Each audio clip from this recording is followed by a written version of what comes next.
ஹரே கிருஷ்ணா.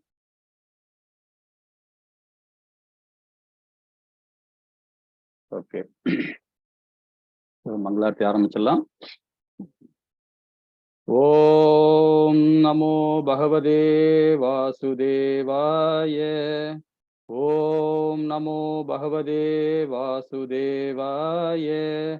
ஓம் நமோ பகவதே வாசுதேவாய. ஓம் அஞ்ஞானதிமிராந்தஸ்ய ஞானாஞ்சனய ஸலாகயே சக்ஷும் ரூமிலமேன தஸ்மை ஸ்ரீ குருவே நமக.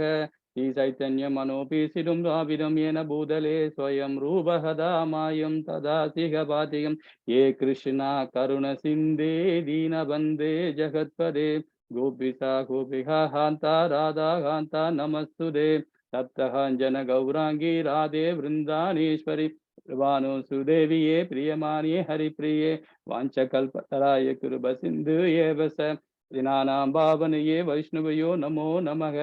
ஜெய் ஸ்ரீ கிருஷ்ணா சைத்தன்யா பிரபு நித்யானந்தா ஸ்ரீ அத்வைத கதாதார ஸ்ரீவாசாதி கௌரபக்த விருந்தா. ஹரே கிருஷ்ணா கிருஷ்ண கிருஷ்ணா ஹரே ஹரே ஹரே ராமா ராம ராம ஹரே ஹரே. ஹரே கிருஷ்ணா கிருஷ்ண கிருஷ்ண ஹரே ஹரே ஹரே ராமா ராம ராம ஹரே ஹரே. ஹரே கிருஷ்ணா கிருஷ்ண கிருஷ்ண ஹரே ஹரே ஹரே ராமா ராம ராம ஹரே ஹரே. ஓம் சச்சித். ஹரே வந்துருங்க. எனக்கும் எல்லாருக்கும் நமஸ்காரம். ஸோ நாம இன்னைக்கு பார்க்க போற அத்தியாயம் வந்து பார்த்தீங்கன்னா ஹரே கிருஷ்ணா மாதாஜி. ஹரே கிருஷ்ணா. ஸோ நாம இன்னைக்கு 9வது அத்தியாயம். ஹரே கிருஷ்ணா மாதாஜி. ஹரே கிருஷ்ணா பிரபு. ஹரே கிருஷ்ணா. 9வது அத்தியாயம் நாம பார்த்துட்டு இருக்கோம். இந்த அத்தியாயத்துல நம்மளுடைய அதாவது பீஷ்மரோட அவருடைய இதை பார்த்துட்டு இருக்கோம். ரொம்ப அருமையான அத்தியாயம். நாம கடைசியா பார்த்தது 25 இல்லைங்களா? ஞாபகம் இருக்குங்களா? ஹரே கிருஷ்ணா.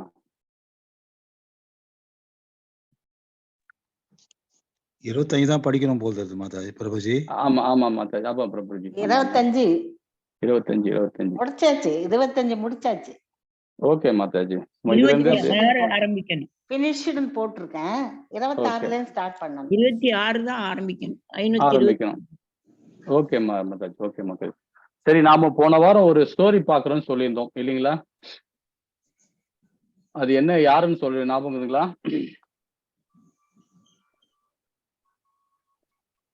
ஹரே கிருஷ்ணா.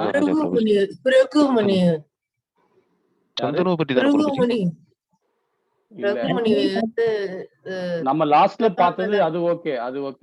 நாம இன்னைக்கு பார்க்க போற ஒரு ஸ்டோரி நம்ம கேட்டிருந்ததுக்கு இந்த ஸ்டோரி சொல்லுங்கன்னு சொல்லியிருந்தீங்க. அவர் யாருன்னு தெரியும் கேட்டீங்க, ஞாபகம் இருக்குங்களா? விஸ்வாமித்திரர். அவரை பத்தி தான் கேட்டீங்க. ஒரு 3-4 பேர் கண்டினியூ கேட்டாங்க. அவரை பத்தி ஒரு ஸ்டோரி பண்ணிடுறேன். பிரஜாபதியில நாம வந்து லாஸ்ட் பிரஜாபதி பிருகு பத்தி படிச்சோம். இப்ப விஸ்வாமித்திரை பத்தி நம்ம தெரிஞ்சுக்கலாம். ஏன்னா ஒரு இது படிக்கும்போது ரொம்ப நல்லா இருக்கும், அது சுவாரஸ்யமா இருக்கும்.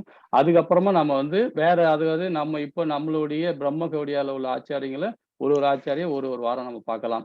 ஸோ இன்னைக்கு பார்க்க போறது வந்து பாத்தீங்கன்னா விஸ்வாமித்திரர் பத்தி ஒரு சின்ன அவருடைய ஸ்டோரி கொஞ்சம் தெரிஞ்சுக்கிட்டு அதுக்கப்புறம் செக்ஷன் உள்ள போகலாம். எதுக்கு காரணம் சொல்றேன்னா, இந்த இடத்துல வந்து நம்மளுடைய அதாவது இந்த அத்தியாயத்துக்கு அது நமக்கு எல்லாமே வந்து நம்ம சப்போர்ட்டா இருக்கும். அதுக்காக தான் நம்ம இதை பார்க்கிறோம்.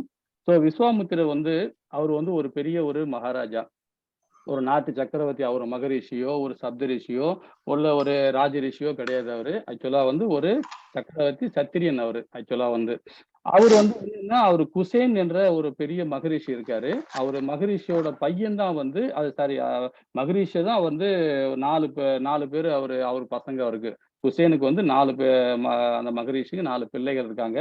அந்த 4 பிள்ளைகளுக்கும் 4 ராஜ்யத்தை அவங்களுக்கு ஏற்படுத்தி கொடுக்குறாரு அந்த குசேன் என்ற மகரிஷி. அந்த மகரிஷிக்கு மூலியமா வந்து அந்த ஒரு பையன் தான் வந்து யாருன்னா குசேனபர்னு ஒருத்தர் இருக்காரு. குசேனபர் அந்த ஒரு பையன்ல அவர் வந்து என்ன பண்றாருன்னா புத்திர காமிஸ்டின்னு சொல்லிட்டு ஒரு வேள்வி ஒண்ணு உருவாக்குறாரு. அந்த வேள்வியில பிறக்கிறது தான் வந்து காதினா யாருன்னா விஸ்வாமித்திரோட அப்பா. வந்து அதுலதான் அந்த இதுல இருந்து வேள்வியில இருந்து வரவர் தான் வந்து அதாவது காதின்னு சொல்றது. அதாவது விஸ்வாமித்திரோட தந்தையார்.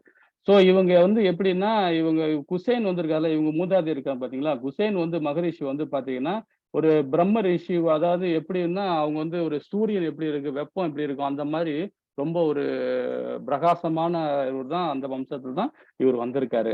ஸோ இவரு அந்த காதின்றவரு என்ன பண்றாருன்னா, அவருக்கு வந்து 2 பிள்ளைகள் பிறக்குறாங்க காதிக்கு. அவர் மனைவி பேர்லாம் டேட்டாஸ் எனக்கு கிடைக்கல எனக்கு. ஸோ அவருக்கு வந்து 2 பிள்ளைகள் பிறக்குறாங்க. ஒண்ணு வந்து விஸ்வாமித்திரர், இன்னொரு வந்து சத்தியவதி. 2 பேரு பிறக்குறாங்க. சத்தியவதி வந்து என்ன பண்ணிடுறாங்க, அந்த அம்மா வந்து ரிஷிகர்ன்ற ஒரு ஒரு ஒரு மகரிஷிக்கு அவங்க ம கல்யாணம் பண்ணி அவங்க அனுப்பிச்சிடுறாங்க.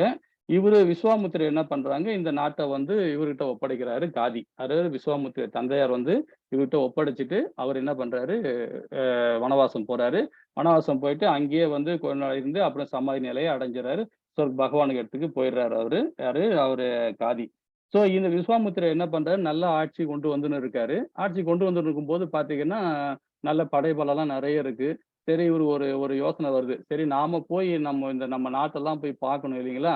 போய் ஒரு ஊர்வலம் இது மாரி போலாம். அந்த வலம் மாரி போயிட்டு வரலாம் அப்படின்னு சொல்லிட்டு, அவங்களுடைய யானைப்படை, குதிரைப்படை, அப்புறம் ஒரு மந்திரிகை இவங்களெல்லாம் கூட்டுக்கிட்டு ஒரு ஊர்வலம் மாரி அது ஒரு ஒரு ஒரு அவங்க நாடு எங்கெங்க இருக்கோ அங்கெல்லாம் போய் பார்த்துட்டு வரலாம். வளங்கள்லாம் எப்படி இருக்கு அப்படின்னு பார்க்கறதுக்காக கிளம்புறாரு விஸ்வாமித்திரர். அவங்க எல்லா படையும் கிட்ட கிளம்புறாரு. ஸோ அந்த மாரி ஒரு ஒரு அவங்க ஊர் ஊரா போம்போது, அந்த அந்த ஊர்ல ஒரு இடத்துக்கு போம்போது பார்த்தீங்கன்னா, இவரு வசிஷ்டர் ஆசிரமத்திற்கு போறாரு. அங்க அவங்க ஊர்ல இவரோட ராஜ்யத்துல அங்க ஒரு இடத்துல ஒரு குடில் அமைச்சு, அங்க ஒரு பெரிய ஒரு ஒரு நிர்வாகம் பண்ணிட்டு இருக்காரு வசிஷ்டர். அந்த மகரிஷி அங்க இருக்காரு. சரி அந்த ஆசிரமத்துக்கு அங்க போ வேண்டிய சூழ்நிலை வந்தது விஸ்வாமித்திரருக்கு.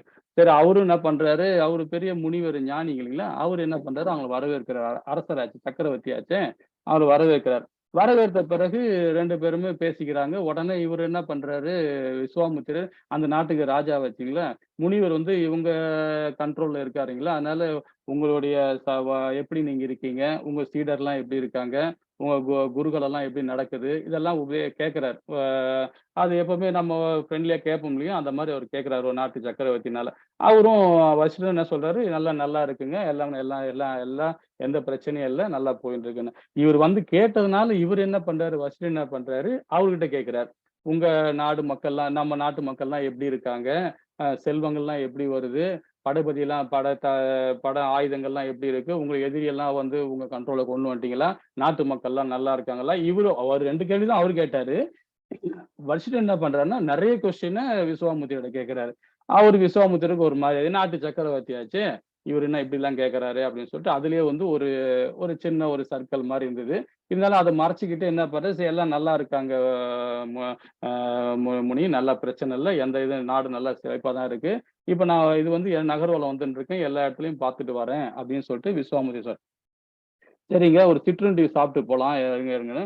அவரு சிற்றுண்டி குடுக்குறாங்க. காலை உணவு குடுக்குறாங்க. அதையும் சாப்பிடுறாங்க. இவங்க படைபலன் பார்த்தீங்கன்னா, ஏகப்பட்ட பேரு. நெறைய பேர் வந்திருக்காங்க விஸ்வாமித்திரர் கூட. ஏன்னா, அவங்க தளபதி வந்திருக்காரு. அப்புறம் மந்திரிங்க, யானைப்படை, குதிரைப்படை இவ்வளோ படை நெறைய வந்திருக்கு. அவ்வளோ பேருக்கும் அவரு என்ன பண்றாரு, சிற்றுண்டி குடுக்குறாரு. யாரு? வசிஷ்ட முனிவர் குடுக்குறாரு. மகரிஷி குடுக்குறாரு. குடுத்தோன அதையும் அவங்க சாப்பிட்டுறாங்க. சாப்பிட்டுட்டு அதுக்கப்புறம் 2 பேரும் கலந்து பேசுறாங்க. பேசிட்ட பிறகு, "நீங்க இந்த நாட்டுக்கு வந்திருக்கீங்க. இது என்னோட குடிலுக்கு வந்திருக்கீங்க. அதனால மதிய உணவு சாப்பிட்டுட்டு தான் நீங்க போணும்" அப்படின்னு. உடனே விஸ்வாமித்திரர் சொல்றாரு, "இல்ல, இல்ல. எனக்கு காலையில கொடுத்ததே பெரிய விஷயம். என்னுடைய படைபலங்கள்லாம் ரொம்ப அதிகமா இருக்காங்க. அதனால உங்களால முடியாது. நீங்க சின்ன ஆசிரமம் வச்சு நடத்தின்னு இருக்கீங்க. அதனால எனக்கு வேண்டாம். நாங்க கிளம்புறோம்" அப்படின்னு. "இல்ல, இல்ல. நீங்க வந்ததும் கண்டிப்பா நீங்க சாப்பிட்டு தான் போகணும். மதியம் சாப்பிட்டு தான் உணவு உட்டு தான் போணும். அதுதான் எனக்கு ஒரு தர்மம்" அப்படின்றாரு. சரி ஓகே. சரி அப்பன்னா சரி சாப்பிட்டு போலாம் அப்படின்ன உடனே இவன் என்ன பண்றாங்க, சரி எல்லாரும் போய் குளக்கரையில போய் குளிச்சுட்டு, ஆத்தங்கரையில போய் குளிச்சுட்டு வரலாம் அப்படின்னு சொல்லிட்டு இவங்க எல்லாம் போறாங்க. அதுக்குள்ளார இவரு வசிஷ்டர் என்ன பண்றாரு, சரி ஓகே இவங்கலாம் வந்திருக்காங்க. நம்ம நாட்டு சர்க்கரை வந்திருக்காரு. அவங்க நல்லா கௌரவிக்கணும். அப்படின்னு சொன்ன உடனே என்ன பண்றாங்க, கோமாதா வந்து இவங்க கிட்ட இருக்கு. அதாவது பாத்தீங்கன்னா, கோமாதாலே வந்து அதாவது ரொம்ப அதாவது காமதேனு. காமதேனு. காமதேனு. காமதேனு. ரொம்ப இதா அதாவது அந்த காமதேனு அடையறதுக்கே வந்து வசிஷ்டர் வந்து நெறைய தவங்கள்லாம் பண்ணியிருக்காரு. அந்த மாரி பண்ணி தான் காமதேனே வந்தது. அந்த வந்திருக்கு. அவங்ககிட்ட சொல்றாங்க, "எனக்கு வந்து இது மாரி வந்திருக்காங்கல்ல, அவங்களுக்கு உணவுலாம் பரிமாறணும். நல்லபடியா நல்லா சிறப்பா செய்யணும். அதனால வந்து நீ தான் செய்யணும் அப்படின்னு ஒன்று. சரி ஓகே நான் பண்ணி கொடுத்துட்றேன், பண்ணிடலாம் அப்படின்னு சொல்லிட்டு அவங்களும் என்ன பண்றாங்க, காமதேனு என்ன பண்றாங்க, ஃபர்ஸ்ட் நிறைய என்னென்ன வேணுமோ புளிப்பு, காரம் என்னென்ன சுவையோ மதுபானங்கள் வந்து எல்லாம் கம்ப்ளீட்டா ரெடி பண்றாங்க. பக்காவா ரெடி பண்ணிடு இவங்க ஆத்தங்கரையில குளிச்சுட்டு வராங்க. வந்த பிறகு இவங்க இந்த இதெல்லாம் பார்த்த உடனே விஸ்வாமித்திரருக்கு ரொம்ப ஆச்சரியமா போயிடுது. இவ்ளோ குறுகிய டைம்ல எப்படி இவ்ளோ டிஷ்லாம் பண்ண முடியுது இவங்களால? அப்படின்னு சொல்லிட்டு இதுன்னா அப்புறம் ஒரு பார்க்குறாரு. இது எப்படி இவங்களால ரெடி பண்ண முடிஞ்சது? அப்புறம் ஆராய்ச்சி பண்ணி பார்த்தா இவங்க வந்து இந்த மாரி காமதேனு கையில வச்சிருக்காங்க அப்படின்னு புரிஞ்சுக்கிட்டாரு. சரி உணவெல்லாம் அரிஞ்சு முடிஞ்சு எல்லாம் சாப்பிட்டு முடிச்சாச்சு. முடிச்ச பிறகு அவர் விஸ்வாமித்திரர் அவர்கிட்ட வசிஷ்டர் கேட்கிறாரு. வசிஷ்டரே எனக்கு வந்து ஒரு சின்ன ஹெல்ப் பண்ணணும். அதாவது சின்ன ஹெல்ப் இல்ல, பெரிய ஹெல்ப் தான் எனக்கு அது. இத நீங்க குடுத்தீங்கன்னா ரொம்ப நல்லா இருக்கும். நான் வேற இந்த நாட்டுக்கு சக்கரவர்த்தியா இருக்கேன். இந்த நாட்டுல உள்ள எல்லா சொத்துமே எனக்கு தான் உள்ள அடக்கம்னு உங்களுக்கு தெரியும் இல்லைங்களா? இப்ப இந்த நீங்க வந்து இந்த என்னோட நாட்டுல குடில் வச்சு அமைச்சு இது மாரி இருக்கீங்க. அதனால இந்த காமதேனு வந்து எனக்கு நீங்க குடுத்துருங்க. அதுக்கு என்னன்னா நான் 1,00,000 1,00,000 பசுக்கள நான் உங்களுக்கு குடுக்குறேன். அப்படின்னு அவர் சொல்றாரு. யாரு ப விஸ்வாமித்திரர் சொல்றாரு. சொன்ன உடனே இவரு என்ன சொல்றாரு, நீங்க 1,00,000 இல்ல 10,00,000 1000 10,00,000 1000 பரிசுகள் குடுத்தாலும் சரி, அது குவியல் குவியலா நீங்க வெள்ளிய குடுத்தாலும் சரி, குவியல் குவியலா தங்கத்த குடுத்தாலும் சரி, நான் இத குடுக்க மாட்டேன். எனக்கு காமதேனு வந்து எனக்கு வந்து பாத்தீங்கன்னா, என்னுடைய எல்லா கர்ம காரியங்கள்ல இருந்து எல்லா விஷயத்திலுமே நான் அத வச்சு தான் நானு இது பண்ணிட்டு இருக்கேன். அதனால நான் இத குடுக்க மாட்டேன். அப்படின்னு தீர்மானமா சொல்றாரு. அப்ப திருப்பவும் விஸ்வாமித்திரர் என்ன சொல்றாரு, நான் வந்து 1,00,000 1000 வந்து உனக்கு யானை குடுக்குறேன். யானை குடுக்குறேன். அந்த யானைக்கு தேவையான எல்லா ஆபரணங்களும், அதாவது அதோட செயின் போட்டிருக்கும். கோல்டுல செயின் போட்டிருப்பாங்களாம். அதெல்லாம் கூட நான் குடுக்குறேன். எல்லாம் குடுக்குறேன். இது இல்லாம இன்னும் பசுக்கள் நெறைய குடுக்குறேன். எவ்வளோ குடுக்குறேன்னு சொல்லுவாரு. அப்ப கூட அவரு அசர மாட்டாரு. யாரு விசிட்டர். அப்புறம் சொல்றாரு, இதெல்லாம் நீ என்ன சொன்னாலும் சரி, நான் காமதேனு குடுக்க மாட்டேன். அப்படின்னு சொன்ன உடனே விஸ்வாமித்திரருக்கு கோவம் வந்துடுச்சு. நான் ஒரு நாட்டு சக்கரவர்த்தி. இந்த இடத்துல உள்ள எல்லாமே எனக்கு சொந்தம் அது. நீ குடுக்க மாட்டேன்னு நீ சொல்லலாம்ன்னு சொல்லிட்டு, உடனே வீம்புக்கா போய் காமதேனு புடிச்சு இழுக்குறாங்க. இழுக்குறாரு. அவங்க படைபலம் போய் புடிச்சு இழுக்குறாங்க. இழுத்த உடனே அது என்ன பண்ணுச்சு, காமதேனு என்ன பண்ணாங்க, ஓடியாந்து டப்புன்னு விசிறின்னு சொல்றாங்க.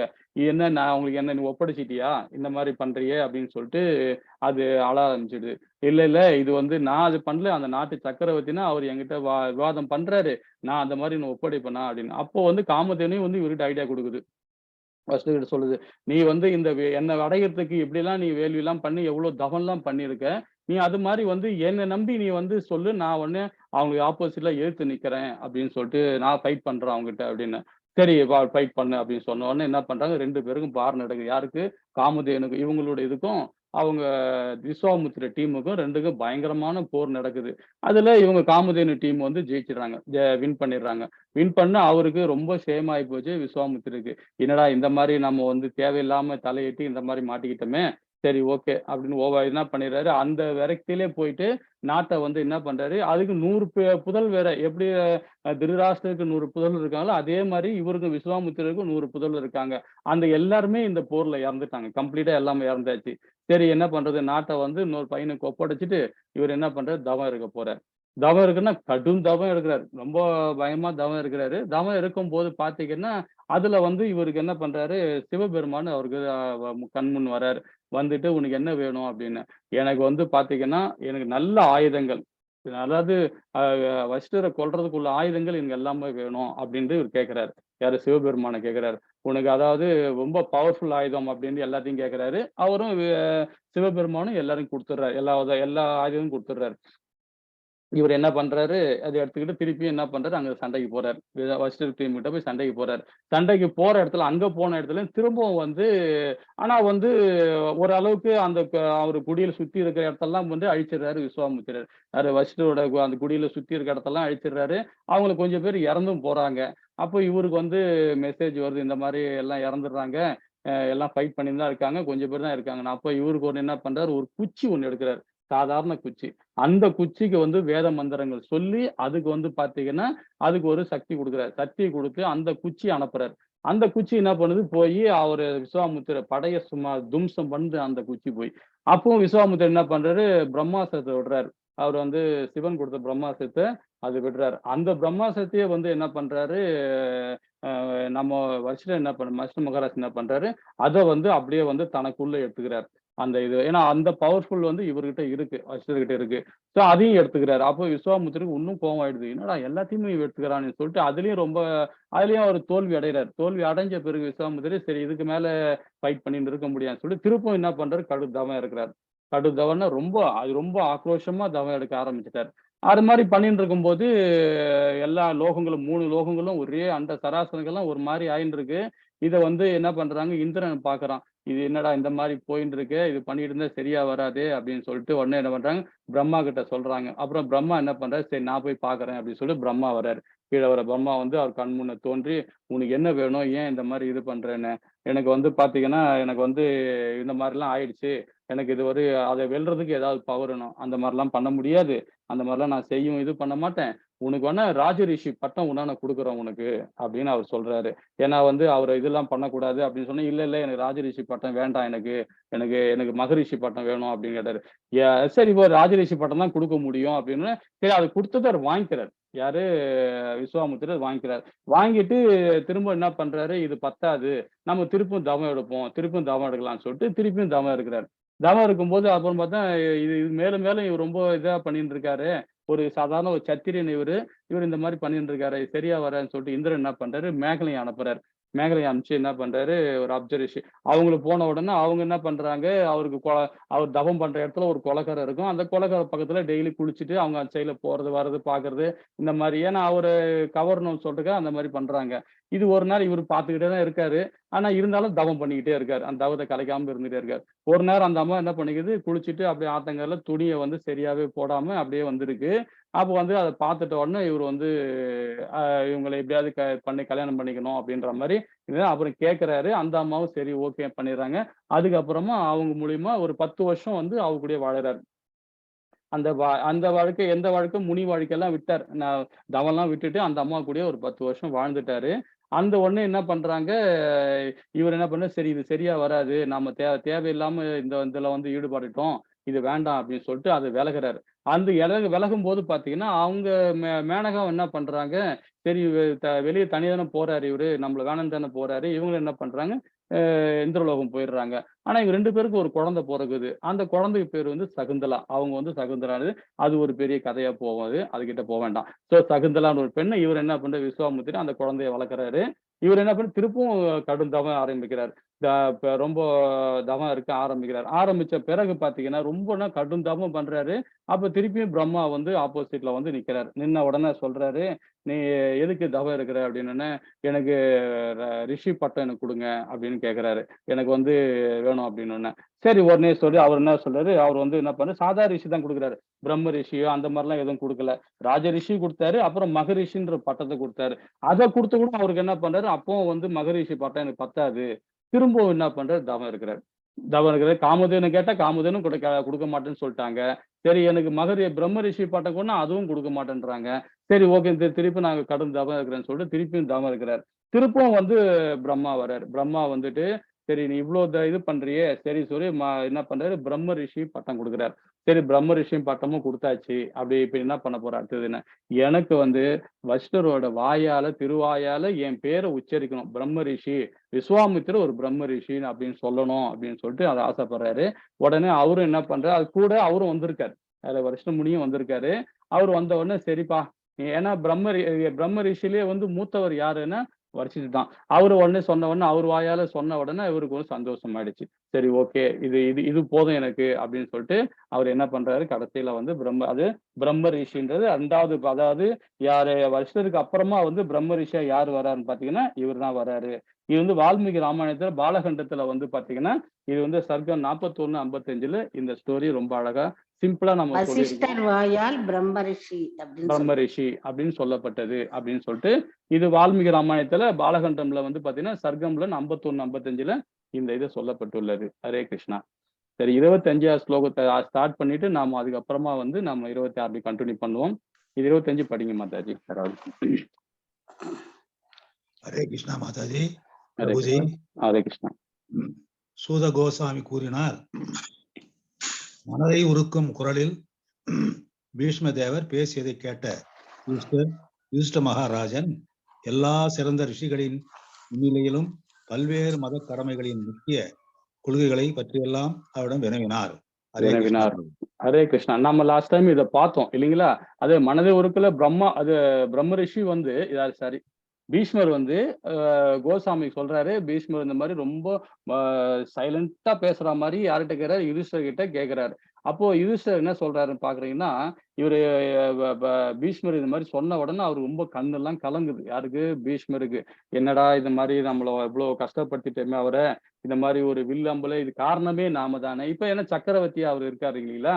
அதனால இது மாதிரி இருக்கமே என்ன வந்து நிறைய அலங்காரம் எல்லாம் பண்ணி என்ன கிருஷ்ண பரமாத்மா என்ன கூட்டின்னு வந்துட்டாரு இங்க. இதை பார்க்கும்போது அவர் எப்படி மனசு கஷ்டப்படும் அப்படின்றவரு ரொம்ப ஃபீல் பண்ணி இது பண்றாரு. யாரு? யுதிஷ்டர். இந்த மூலியமா நம்ம தெரிஞ்சுக்கலாம். அடுத்த ஸ்லோகத்துல என்ன சொல்ல வர்றாருன்னு பார்த்துட்டு அதுக்கப்புறம் இவர் என்ன சொல்ல வர்றாரு அப்படின்னு பார்க்கலாம். நம்மளுடைய பிதாமகர். ஹரே கிருஷ்ண மாதா 26 படிங்களேன். ஹரே கிருஷ்ணா பிரபுஜி.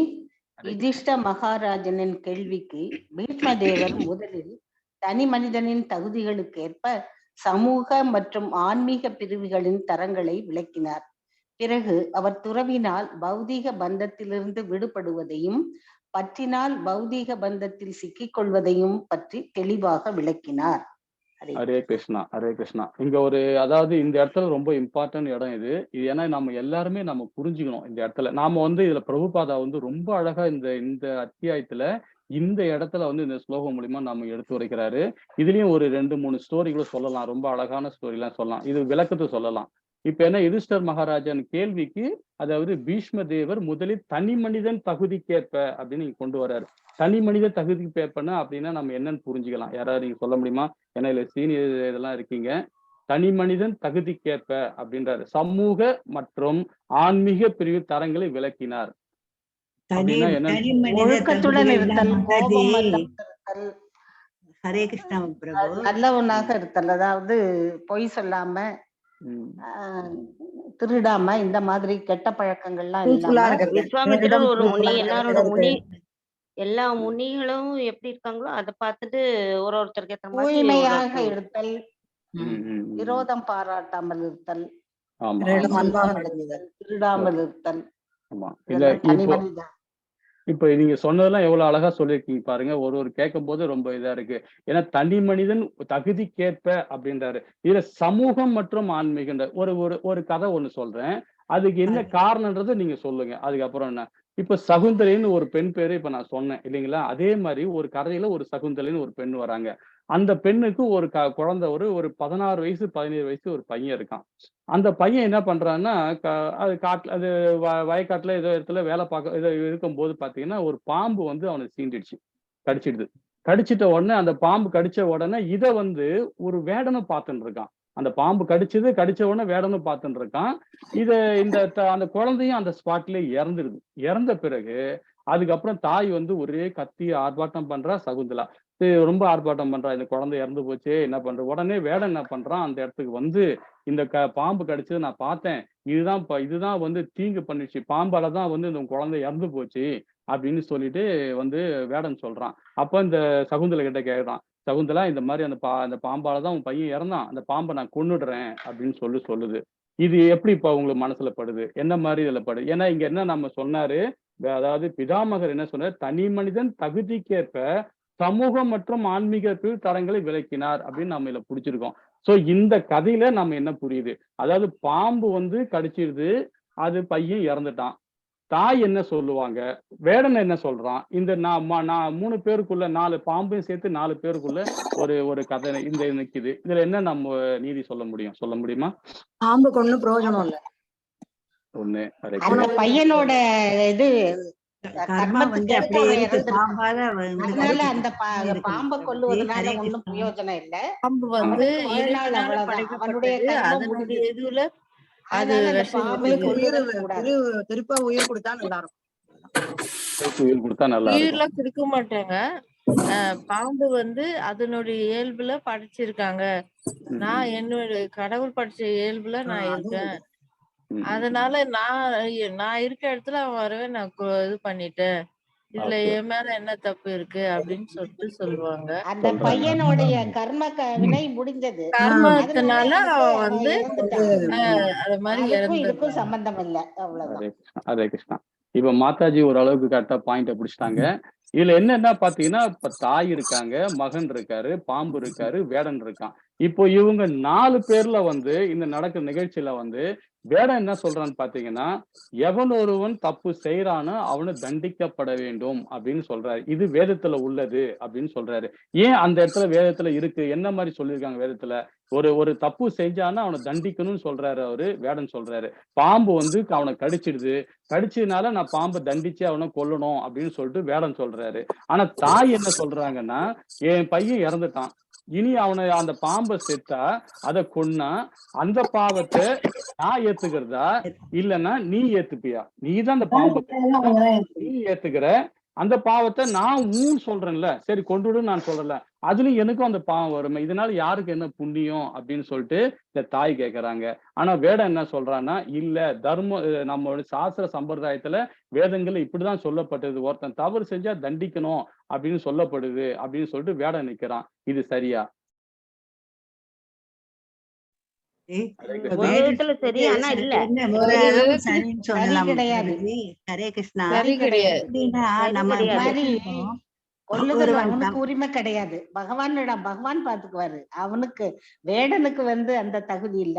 பகவான் மாதாஜி, இந்த இடத்துல பகவானுக்கும் நமக்கும் சம்பந்தமே இல்ல. இது பகவான நம்ம இழுக்கவே கூடாது. இதுல இது வந்து நம்முடைய வேடனுடைய கர்மா, நம்முடையது. இது அங்க அவனுடைய பகவான் கிட்ட கர்மவினை ஹரே அவனுக்கு கிருஷ்ணா. அவன் பண்றான். அந்த இல்ல பையனுடைய நான் என்ன கர்மா சொல்றேன்னா, வேதம் வந்து நமக்கு சாஸ்திர சம்பிரதாயம் நமக்கு குடுத்திருக்காரு. வேதம் குடுத்திருக்காரு. அவரோட மூச்சு காட்டுல இருந்து வேதம், சாஸ்திரம். சோ அது பிரகாரம் அவன் நிக்கிறான். யாரு? வேடன் நிக்கிறான். ஏன்னா, எதுக்காக ஒரு ஆள் தப்பு செஞ்சா தண்டிக்கிறாங்க? எதுக்காக வந்து நம்மளுடைய பீஷ்மர் வந்து எதுக்காக இந்த இடத்துல அந்த சொல்ல வரணும் அப்படின்னு பாத்தீங்கன்னா, அவர பிரபுஜி ஹரே யுதிஷ்டர் வந்து கிருஷ்ணா. என்ன நான் ஒண்ணு சொல்றாருன்னா சொல்லட்டா பிரபு? ஹரே கிருஷ்ணா சொல்லுங்க, பிரபு. சொல்லுங்க. பிரபுஜி பாம்பனுடைய இயல்பு வந்து அது கடிச்சிருச்சு. இவன் வந்து அந்த பாம்பு இருக்கிற இடத்துக்கு போயிட்டாரு. அதாவது ஒருவன் தப்பு செஞ்சா வந்து அதுக்குரிய ஒரு தண்டனை அனுபவிச்சுட்டா அந்த இது வந்து அதோட முடியுது ம். இல்லையா? இல்லைன்னா ஆமா. வந்து அந்த பாம்பை கொல்லலைன்னா தொடர்ந்து அது மாறி மாறி கண்டினியூ வேற வேற ரூபத்துல அந்த பாவங்கள் தொடர்ந்துகிட்டே இருக்கும். அடுத்த ரூப செஞ்சு அது வரும். ஒரு திருடன் வந்து தப்பு செஞ்சு அவன் சிறைக்கு போயிட்டு அது முடிஞ்சு நம்ம அப்படிதான் படிச்சிருக்கோம் இல்லையா? ஓ, ஆமா. அது இப்ப அது சொன்னீங்க முடிஞ்சிருச்சு. மாதாஜி. இப்ப இதுதான் கரெக்ட். பீஷ்மர் வந்து யுதிஷ்டர் கிட்ட இந்த கதையை தான் சொல்றாரு. இந்த கதையை சொல்றாரு. எதுக்கு சொல்றாருன்னா, அவன் என்ன சொல்றான், நான் எவ்வளவுலாம் வந்து இந்த நாட்டுக்கு சக்கரவர்த்தியா இருக்கேன். ஆப்போசிட்ல உள்ள எல்லாரையும் நான் கொன்னுட்டேன். என் சைடுல உள்ளவங்க கொன்னுட்டாங்க. எல்லாம் இறந்துட்டாங்க. இவ்வளவு பேர் இறந்த பிறகு என்ன வந்து ஜோடிச்சு என்ன ஒண்ணு எதிரில வைக்கிற வச்சிருக்காங்களே. இந்த பாவம் இல்ல இப்ப நீங்களும் இல்லையே அப்படின்னு சொல்லும்போது தான் இவர் வந்து பீஷ்மர் என்ன சொல்றாருன்னா, இந்த கதையை சொல்றாரு. இந்த கதையை இன்னும் இந்த சாரம் இன்னும் கதை முடியல. இன்னும் நிறைய இருக்குதுல்ல. இது ஏன் சொல்றாருன்னா, ஏன் வந்து அவன் வந்து இதுக்கெல்லாம் புண்ணியவான் யாருன்னு பாத்தீங்கன்னா, இதெல்லாம் வந்து இதெல்லாம் பார்க்கக்கூடாது. இவங்க இந்த மாதிரி வில்லு அம்புல படுத்துனுக்குது. இது என் கண்ணால நான் பார்க்கணுமா?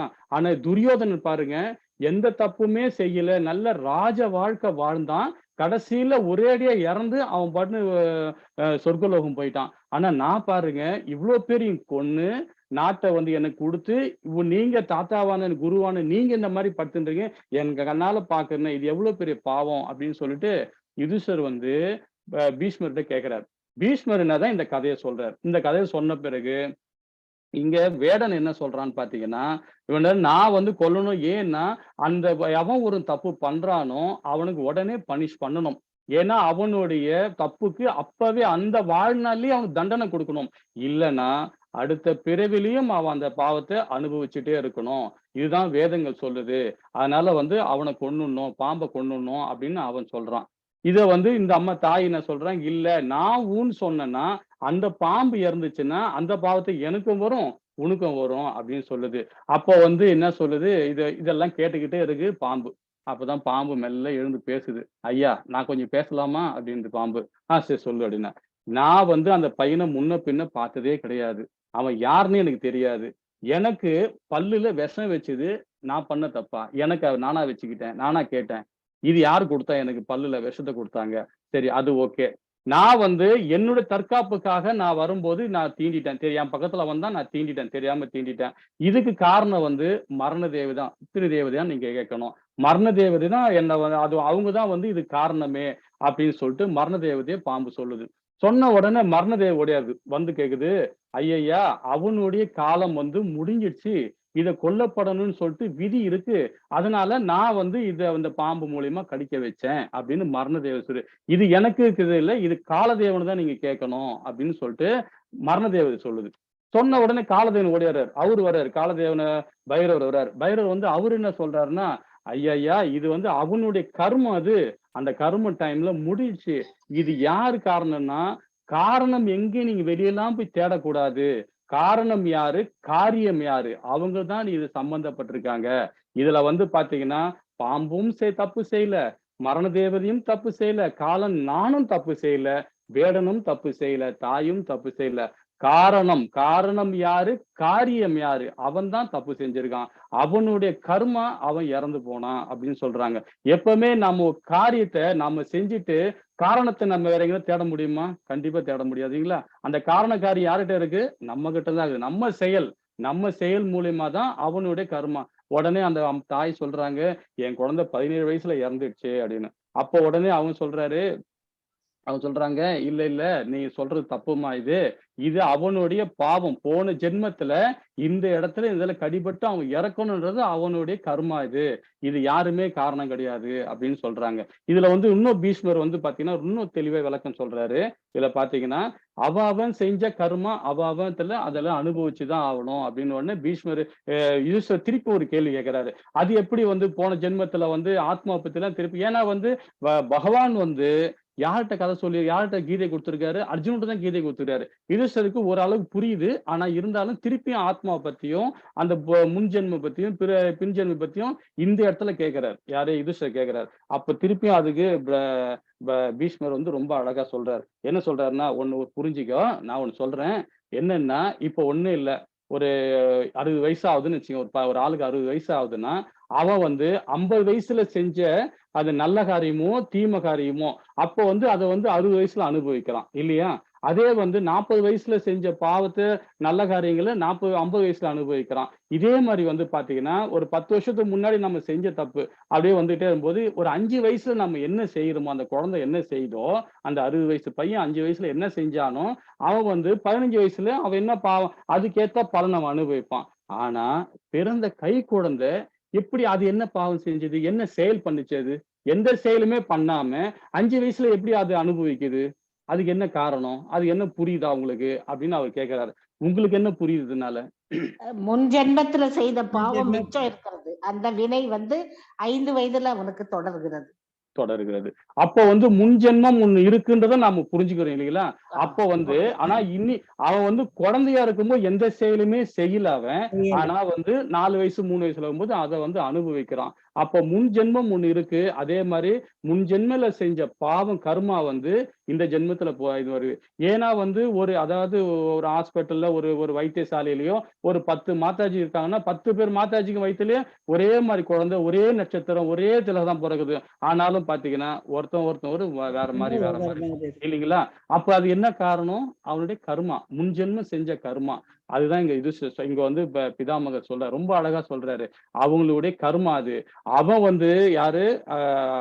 துரியோதனை வந்து பாத்தீங்கன்னா போன ஜென்மத்துல செஞ்ச இதை வந்து இந்த ஜென்மத்துல இருந்தாலும் அவன் ஹாப்பியா இருந்ததுல போனான். எல்லாம் செய்ய வேண்டிய அட்டகாசம் எல்லாம் செஞ்சுட்டு அவன் போட்டு செஞ்சானே அப்படின்னு. என்ன சொல்ல வரீங்க? இல்ல இப்ப வந்து ப்ராப்ளம் தப்பு பண்ணாக்கா அடுத்த ஜென்மத்துல அவனுக்கு ப்ராப்ளம் வரும். ஆமா ஆமா. ஆனா வந்து முன் ஜென்மத்துல அவன் பண்ண இதுதான் இந்த ஜென்மத்துல அவன் அந்த ஜென்மத்திலேயே அதை அனுபவிச்சுட்டு அவனுக்கு அது தொடராது. அதுதான் என்ன சொல்றாருன்னா இருந்ததுன்னா அதனுடைய தொடர்ச்சி அடுத்த ஜென்மத்துல வரும். ஆமா. யுதிஷ்டர் என்ன சொல்ற, இங்க பிதாமகர் என்ன சொல்றாருன்னா அவனுக்கு வந்து இனி அவன் வாழ்ந்தான்னா இன்னும் நிறைய இருக்குன்னு சொல்லிட்டு உடனே வந்து பகவான் வந்து அவனுக்கு முத்தி கொடுத்துட்டாரு, இனிமேட்டு அவனுக்கு கொடுத்துட்டாரு. அதனால அவன் வந்து போய் சேர்ந்துட்டான். ஆனா அடுத்த பிறவி வந்து அதனால வந்து இப்ப நான் வந்து இப்ப இறக்கணும், என்னோட டைம் வந்து முடிஞ்சு போச்சு யுதிஷ்டா, நானும் இறக்குற சூழ்நிலை இருக்கிறேன். இந்த இறந்தாதான் என்னுடைய ஆத்மா சாந்தி அடையணும் அப்படின்னு சொல்லிட்டு இங்க வந்து பீஷ்மர் வந்து ரொம்ப அழகா சொல்றாரு. இன்னும் நிறைய சொல்லிட்டே போலாம். அதுதான் இங்க என்ன சொல்றாருன்னா, தனி மனிதன் தனக்கு ஏற்ப, அதாவது தனி மனிதன் தகுதிக்கேற்ப சமூக மற்றும் ஆன்மீக பிரிவு தரங்களை விளக்கினார் அப்படின்றத இந்த இடத்துல அழகா நம்ம பிரபுபாதா வந்து நல்லா கொடுத்திருக்காரு. நல்ல விஷயம் நிறைய இந்த இதுல கொடுத்திருக்காரு. இத சாராம்சத்தை நம்ம வந்து பத்ம புராணத்திலும் சரி, அதுல நம்முடைய இதுல கருட புராணத்திலும் ரொம்ப அழகா இந்த இடத்துல விளக்கி இருக்காங்க. கருட புராணத்துல வந்து இந்த இடத்துல இவர் என்ன பீஷ்மர் சொன்னாருன்றத ரொம்ப அழகா சொல்றாங்க. எப்படின்னா, என்னடா கருட புராணம் வந்து பாத்தீங்கன்னா மகாபாரதத்துக்கு முன்னாடியே வந்த கதையாச்சு இது எப்படி இங்க வந்து இதுல வந்து அப்படின்னு சொல்லி நீங்களே கேட்கலாம் இல்லைங்களா? கருட புராணத்துல வந்து இந்த இடத்துல பீஷ்மர் பேரை சொல்லாம அழகா மறைச்சு இந்த இடத்துல இது மாதிரி சொல்லியிருக்காங்க இந்த ஸ்டோரிய. இதுதான் வந்து பீஷ்மர் வந்து ரொம்ப அழகா தெளிவா வந்து இந்த இடத்துல வந்து இது சொல்லியிருக்காரு. நம்ம அதை புரிஞ்சுக்கலாம். பிறகு அவர் துறவினாலும் பௌதிக பந்தத்தை விடுபடுவதையும் பற்றினாலும் பௌதிக பந்தத்தை சிக்கிக் கொள்வதை பற்றியும் தெளிவாக விளக்கினார். இப்ப அடுத்துல என்ன சொல்ல வரான்னு பார்ப்போம். ஹரே கிருஷ்ணா. 27 மாதாஜி. ஹரே கிருஷ்ணா பிரபுஜி. ஹரே கிருஷ்ணா. பிறகு அவர் தான தர்மங்கள், அரசர்களின் நீதி வழுவாத செயல்கள் மற்றும் மோட்சத்தை அளிக்கும் செயல்கள் ஆகியவற்றை தனித்தனியாக விளக்கினார். பிறகு பெண்கள் மற்றும் பக்தர்களின் கடமைகளை சுருக்கமாகவும் விரிவாகவும் விளக்கினார். ஹரே கிருஷ்ணா. ஹரே கிருஷ்ணா. இப்ப நாம இதுக்கும் ஒரு கதை சொல்லலாம். இதுக்கும் நிறைய நமக்கு உதாரணம் கொடுக்குறாங்க. நம்ம ரொம்ப நேரம் இழுத்துக்கு போக வேண்டாம். சோ நம்ம வந்து இப்ப நம்ம படிச்ச அந்த அதாவது ஆத்மாவை பத்தி தெரிஞ்சுக்கிட்டோம், அந்த கர்மங்களை பத்தி தெரிஞ்சுக்கிட்டோம் இல்லைங்களா? இப்ப இந்த வந்து எப்படி நீ ராஜ்யத்தை கொண்டு வரணும், என்ன மாதிரி நீ ஆட்சியை கொண்டு வரணும்ன்றத அவர் என்ன சொல்றாருன்னா, உன்னுடைய அதாவது உன்னுடைய மூதாதையர் இருக்கார்ல சாத்துனு மகாராஜா, அவர் எப்படி இருந்தாரோ அது குறிக்கோள் காட்டி இங்க சொல்றாரு. நம்ம என்னுடைய தந்தையா இருக்காரு சாத்துனு மகாராஜா, அவர் எப்படி நெறிமுறையோட வாழ்ந்தாரு, எப்படி அவர் இது பண்ணாரு, அதை நீ ஃபாலோ பண்ணி உன்னுடைய எல்லா பெண்களும் குழந்தைகளும் சரி நல்லபடியா அவங்கள கொண்டு வரணும், உன்னுடைய பிரஜைகளை நல்லபடியா கொண்டு வரணும்னு சொல்லிட்டு இங்க இடத்துல அவருக்கு உபதேசம் பண்றாரு. ஹரே கிருஷ்ணா. 28 மாதாஜி. பிறகு உண்மையை நன்கு அறிந்திருந்த அவர் இதிகாசத்திலிருந்து உதாரணங்களை எடுத்து கூறி வெவ்வேறு சமூக மற்றும் ஆன்மீக பிரிவுகளின் கடமைகளை விளக்கினார். ஹரே கிருஷ்ணா. இப்ப இந்த இடத்துல பாருங்க, அதுல இது வந்து உபநிஷங்கள்லயும் சரி இதிகாசங்கள்லயும் சரி எல்லாத்தையும் அவங்க வந்து பீஷ்மர் வந்து ரொம்ப அழகா விளக்குறாரு, ரொம்ப விளக்கி கொடுத்து சமூக மற்றும் ஆன்மீக பிரிவின் கடமைகளும் சொல்றாரு. இப்ப நான் ஆன்மீக கடமைகள் சொல்றேன், சமூகம் மற்றும் ஆன்மீக பிறவி, அதாவது பிறவி கடமைகள் சொல்றாங்க. அது என்னன்னு நம்ம சொல்ல முடியும் நினைச்சு தெரியுமா உங்களுக்கு? அது சமூக கடமைன்னா பிரபு நல்லா புரிஞ்சுங்க. சமூக மற்றும் ஆன்மீக கடமைகள் சொல்றாரு. சமூகம் இந்த 4 பிரிவு பிரபுஜி. சமூகங்கிறது வர்ண பிரிவுகள்.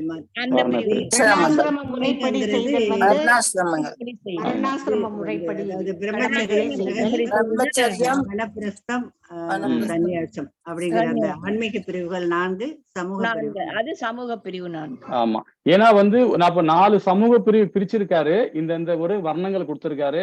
அந்த 4 வர்ணங்களும் கடமையும் கொடுத்திருக்காரு, கட்டுப்பாடும் கொடுத்திருக்காரு. இதுதான் இந்த கடமையை நீ செய்யணும், இதுதான் உனக்கு கட்டுப்பாடு எப்படி கொடுத்திருக்காரு? சாஸ்திரங்கள் மூலியமா அவர் கொடுத்திருக்காரு.